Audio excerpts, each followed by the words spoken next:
வணக்கம். இன்றைய முக்கிய செய்திகள். விஜயகாந்த் நினைவிடத்தில் உதயநிதி ஸ்டாலினிடம் சைகிலி பிரேமலதா சொன்ன விஷயத்தை கவனித்தீர்களா? சென்னையில் விஜயகாந்த் நினைவிடத்தில் தினத்தை ஒட்டி அஞ்சலி செலுத்த வந்த துணை முதலமைச்சர் உதயநிதி ஸ்டாலினிடம் சைகிலி பிரேமலதா ஒரு விஷயத்தை சொன்னாரே, அதை கவனித்தீர்களா? தேமுதிகவின் முன்னாள் பொதுச் செயலாளர் விஜயகாந்தின் 2ஆம் ஆண்டு நினைவு இன்று அனுசரிக்கப்பட்டது.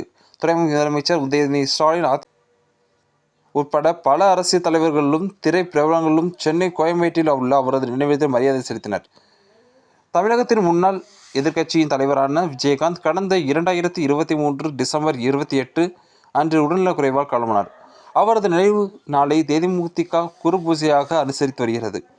இதனை முன்னிட்டு கட்சித் தலைவர் பிரேமலதா விஜயகாந்த் தலைமையில் மாநில தமிழக தேர்தல் ஆணையம் கேப்டன் ஆலயம் வரை அமைதி பேரணி நடத்தப்பட்டது என்பது குறிப்பிடத்தக்கது. துணை முதலமைச்சர் உதயநிதி ஸ்டாலின் விஜயகாந்த் செலுத்தினார். அது எக்ஸ் சமூக வலைதளங்களில் பக்கத்தில் அவர் முன்னாள் முதலமைச்சர் கருணாநிதி மீது மிகுந்த மரியாதை கொண்டவர், இப்போது முதலமைச்சரின் அன்புக்குரிய நண்பர், எனது பாசத்திற்குரிய சகோதரர் கேப்டன் விஜயகாந்த் தனது அன்பால் அனைவரையும் கவர்ந்து வெள்ளித்திரையில் மட்டுமல்லாமல் மக்கள் மனதிலும் நாயகனாக வாழ்ந்து வருகிறார். மறைந்தாலும் எங்கள் உணர்வில் வென்றும் வாழும் அவரது புகழ் நிலைத்திருக்கும் என குறிப்பிட்டிருந்தார்.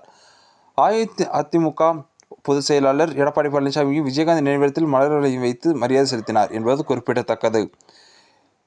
இந்த நிலையில் முதலமைச்சர் மு.க.ஸ்டாலின் தனது எக்ஸ் தளபக்கத்தில் ஏழை மக்கள் மீது மிகுந்த அன்பு கொண்டு எல்லோருக்கும் உதவும் தான் உயர்ந்த மனதால் தமிழ் மக்களின் அளவற்ற அன்பை பெற்ற எனது அருமை நண்பர் விஜயகாந்தின் நல பணிகளை நினைவு கூறுகிறேன் என்று தனது இரங்கலை தெரிவித்தார் என்பதும் குறிப்பிடத்தக்கது. இந்த நிலையில் விஜயகாந்த் நினைவிடத்தையொட்டி அமைச்சர்கள் வேலு போன்ற நிறைய பேர் அஞ்சலி செலுத்தினர். அதற்கு தன் மகனை விட்டு பதில் சொல்ல வைத்த பிரேமலதா தான் மௌனம் விரதம் இன்று பேச மாட்டேன் என சைகை மூலம் உதயநிதியிடம் சொன்னார். அதற்கும் உதயநிதியும் அவ்வளெல்லாம் ஒன்றும் பிரச்சனை இல்லை என கூறினார். கடந்த 2 ஆண்டுகளாக கேப்டன் நினைவிடத்திற்கு வரும் பிரேமலதா எதையும் சாப்பிடாமல் மௌன விரதம் இருந்து வருகிறார் என்பது குறிப்பிடத்தக்கது. இது போன்ற அண்மை செய்திகளை உடனுக்குடன் தெரிந்து கொள்ள நமது நியூஸ் சேனலுடன் இணைந்திருங்கள். நன்றி. மீண்டும்